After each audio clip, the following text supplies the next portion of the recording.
সব জায়গায় করি। ছাদে যারা ছাদের জন্য বেশি উপকারী। কি কি দিতে হয় এর মধ্যে? কিছু না, হলো যে নরমাল মাটিতে যেভাবে দিবে এটা হলো জৈব সারটা পরিমাণ বেশি দিতে হবে।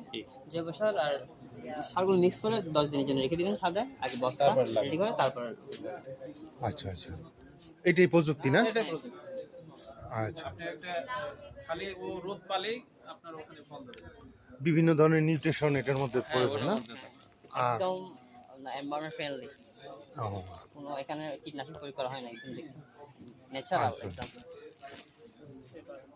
এই ট্র্যাপগুলো দেওয়া হয়েছে এখানের মধ্যে, আঠার মধ্যে। আর এটা জাতটা কি? জাত কি জাত? এটা হলো যে এটা local variety, local variety, local না? বিভিন্ন জাতের আছে। আপনার চাইলে যে কোনো জাতের রোপণ করতে পারেন, এটা লোকাল ভ্যারাইটি।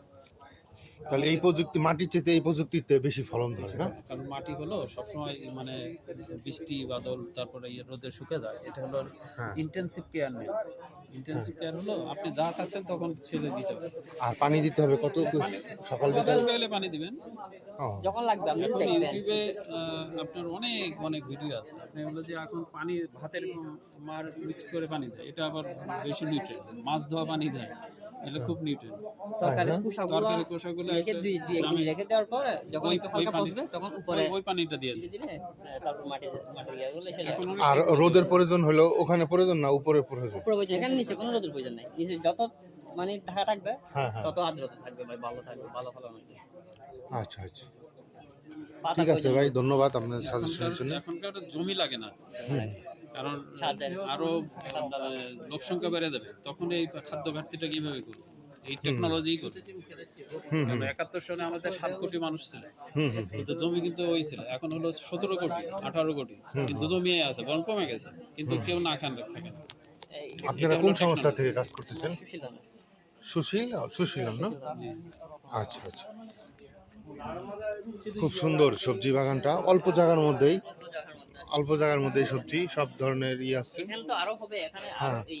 এখানে নতুন দিছে এটা করলা, তারপর ধুন্দল, হুম হুম, প্রচুর ভরা যাবে।